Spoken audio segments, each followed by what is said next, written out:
अरे अरे, वो कौन है वहाँ? हे भगवान, बचा लो मुझे। आज तो ये मेरी दुकान तोड़ देगा।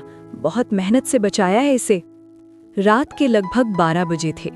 आसमान में पूरा चांद चमक रहा था और उसकी हल्की नीली रोशनी जंगल के बीच खड़े उस पुराने किले के दरवाजे पर पड़ रही थी। किला इतना पुराना था कि लगता था जैसे सदियों से वहां कोई आया ही न हो। लेकिन उस रात कोई वहां आया था। उसका नाम रमेश था। लगभग 22 साल का एक जिज्ञासु जोशीला लड़का। उसे हमेशा पुराने खंडहर, रहस्य और डरावनी जगहों को खोजने का शौक था। गांव के लोगों ने उसे कई बार उस किले के बारे में चेतावनी दी थी कि वो कभी मत जाना। वहां एक खीरा खाने वाली खूबसूरत आत्मा रहती है जो लड़कों के खेत का खीरा पूरा कच्चा खा जाती है। उसे कच्चे खीरे बहुत पसंद थे। कच्चा खीरा खाते ही उसमें शक्ति आ जाती थी। दोस्तों, मुझे आपकी मदद की जरूरत है। मेरे चैनल को सब्सक्राइब जोर से मेरी मदद करिए। चलिए अब आगे की कहानी सुनते हैं। रमेश घबरा के वहां से चला गया। गांव के एक बूढ़े ने कहा था, रात में उस किले के पास मत जाना, वहां एक लड़की की आत्मा भटकती है। रमेश बूढ़े बाबा की बात सुन के थोड़ा घबरा गया। उसने सोचा कि कहीं वो आत्मा मेरे खेत का कच्चा खीरा न खा जाए। रमेश ने बस हंस दिया था। उसे लगा था ये सब डराने के लिए बनाई गई कहानियां हैं। लेकिन उस रात उसे खुद सच्चाई पता चलने वाली थी। किले का दरवाजा। जब रमेश किले के बड़े से पत्थर के दरवाजे तक पहुंचा तो हवा अचानक ठंडी हो गई। चारों तरफ धुंध फैल गई थी। पेड़ों की शाखाएं हवा में हिल रही थीं और अजीब सी आवाजें आ रही थीं। रमेश ने अपना फोन निकाला और कैमरा ऑन किया और बोला, दोस्तों, आज मैं आपको दिखाऊंगा, एक भूतिया जगह दिखाने जा रहा हूं। वो धीरे से मुस्कुराया। जैसे ही वो किले के दरवाजे के अंदर कदम रखने लगा, अचानक उसे लगा जैसे कोई उसे देख रहा हो। उसने पीछे मुड़कर देखा, लेकिन वहां कोई नहीं था, सिर्फ पेड़, धुंध और चांद। रमेश ने कंधे उचकाए और अंदर चला गया। किले के अंदर अजीब सन्नाटा था। कुछ कदम चलने के बाद रमेश अचानक रुक गया। उसके सामने थोड़ी दूरी पर एक खूबसूरत लड़की खड़ी थी, जिसके पास बड़े बड़े गुब्बारे थे। सफेद कपड़े, लंबे काले बाल और बेहद खूबसूरत चेहरा। रमेश चौंक गया। तुम यहाँ? उसने पूछा। लड़की ने धीरे धीरे उसकी तरफ देखा। उसकी आंखें बहुत गहरी थीं, जैसे उनमें कोई रहस्य छुपा हो। तुम्हें यहाँ नहीं आना चाहिए था, लड़की ने धीमी आवाज में कहा। रमेश थोड़ा मुस्कुराया। तो फिर तुम क्यों आई हो? लड़की कुछ सेकंड चुप रही, फिर बोली, मैं यहाँ से जा नहीं सकती। रमेश को यह सुनकर थोड़ा अजीब लगा। मतलब? लड़की ने किले की दीवारों की तरफ देखा। ये जगह मुझे छोड़ती नहीं। रमेश को लग रहा था कि शायद अब वो लड़की उसके खेत का खीरा खाकर ही मानेगी। उसने फिर और सोचा, शायद ये कोई स्थानीय लड़की है जो मजाक कर रही है। तुम्हारा नाम क्या है? उसने पूछा। लड़की ने धीरे से कहा, मीरा। मैं रमेश हूँ। कुछ देर दोनों खामोश खड़े रहे। हवा और ठंडी होती जा रही थी। मीरा अचानक बोली, क्या तुम सच में डरते नहीं? रमेश हंस पड़ा। नहीं, मुझे भूत वूत पर विश्वास नहीं है। ये सुनकर मीरा ने रमेश के खेत का खीरा देखकर हल्का सा मुस्कुराई, लेकिन उसकी मुस्कान में कुछ अजीब और दुख भरा था। मीरा धीरे धीरे किले के अंदर चलते हुए बोली, बहुत साल पहले यहाँ एक लड़की रहती थी।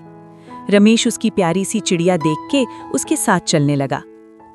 वो लड़की किसी से बहुत प्यार करती थी, लेकिन उस लड़के के परिवार ने उसे स्वीकार नहीं किया। फिर क्या हुआ? रमेश ने पूछा। मीरा की आवाज और धीमी हो गई। एक रात दोनों यहाँ मिलने आए। धुंध और घनी हो गई थी, लेकिन उस लड़के ने लड़की को धोखा दे दिया। रमेश ने कहा, ये तो फिल्मी कहानी लग रही है। मीरा अचानक रुक गई। उसने धीरे से कहा, तुम्हारा खीरा बहुत अच्छा है। रमेश ने कहा, नहीं, मेरे पास सिर्फ एक है। मुझे आगे की बात बताओ, आगे क्या हुआ उस लड़की के साथ? मीरा ने कहा, ठीक है, तो सुनो। उस रात वो लड़की मर गई। रमेश चौंक गया। कैसे? मीरा ने उसकी आंखों में देखते हुए कहा, उसने खुद को इसी किले में खत्म कर लिया। हवा अचानक तेज चलने लगी। पेड़ों की आवाज और डरावनी हो गई। रमेश को अचानक अजीब डर महसूस हुआ। तुम ये सब कैसे जानती हो? उसने पूछा। मीरा कुछ सेकंड चुप रही, फिर उसने धीरे से कहा, क्योंकि वो लड़की मैं थी। रमेश का दिल तेजी से धड़कने लगा। क्या? अचानक रमेश ने देखा मीरा के पैर जमीन को छू ही नहीं रहे थे। वो हल्की सी हवा में तैर रही थी। रमेश पीछे हट गया। तुम इंसान नहीं हो। मीरा की आंखों में आंसू आ गए। मैं कभी इंसान थी। हवा ठंडी बर्फ जैसी हो गई। लेकिन अब मैं सिर्फ एक याद हूं जो इस किले में कैद है। रमेश भागना चाहता था लेकिन उसके पैर जैसे जम गए थे। मीरा धीरे धीरे उसके करीब आई। डरो मत, उसने कहा, मैं तुम्हें नुकसान नहीं पहुंचाऊंगी। तो फिर मुझे यहाँ क्यों रोका है? रमेश ने कांपती आवाज में पूछा। मीरा ने चांद की तरफ देखा। क्योंकि हर 100 साल में एक बार कोई ऐसा आता है जो मेरी कहानी सुन सकता है। रमेश समझ नहीं पा रहा था क्या हो रहा है, और अगर कोई सुन ले तो शायद मैं आजाद हो सकती हूँ। रमेश ने कहा, तो अब तुम आजाद हो जाओगी? मीरा मुस्कुराई, लेकिन उसकी मुस्कान डरावनी थी। नहीं। क्यों? मीरा ने धीरे से कहा, क्योंकि जिसने मुझे धोखा दिया था उसका नाम भी रमेश था। रमेश की सांस रुक गई। और तुम बिल्कुल उसी जैसे दिखते हो। किले के दरवाजे अपने आप धड़ाम से बंद हो गए। धुंध हर तरफ फैल गई। मीरा की आवाज अब गूंज रही थी, शायद किस्मत ने तुम्हें यहां इसलिए भेजा है। रमेश चिल्लाया, मैं वो नहीं हूं। मीरा की आंखें लाल हो गईं। लेकिन इतिहास खुद को दोहराता है। अचानक पूरा किला अंधेरे में डूब गया। रमेश ने हिम्मत दिखाई और मीरा की उसी किले में 3 घंटे तक कस के चीखें निकलीं। मीरा जो बहुत खूबसूरत थी।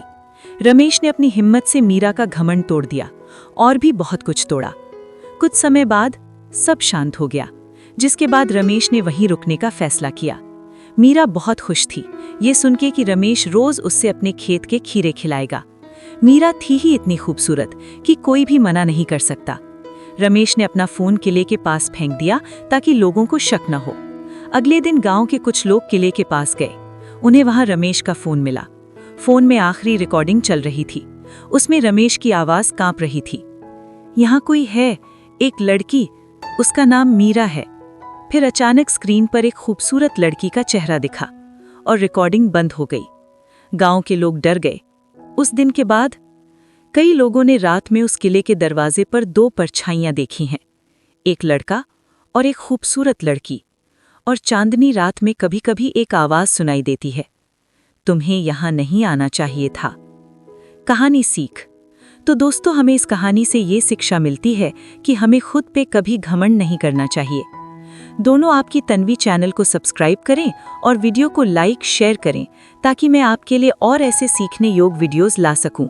मिलती हूं आपसे एक नई वीडियो में। तब तक के लिए अपना ख्याल रखिए।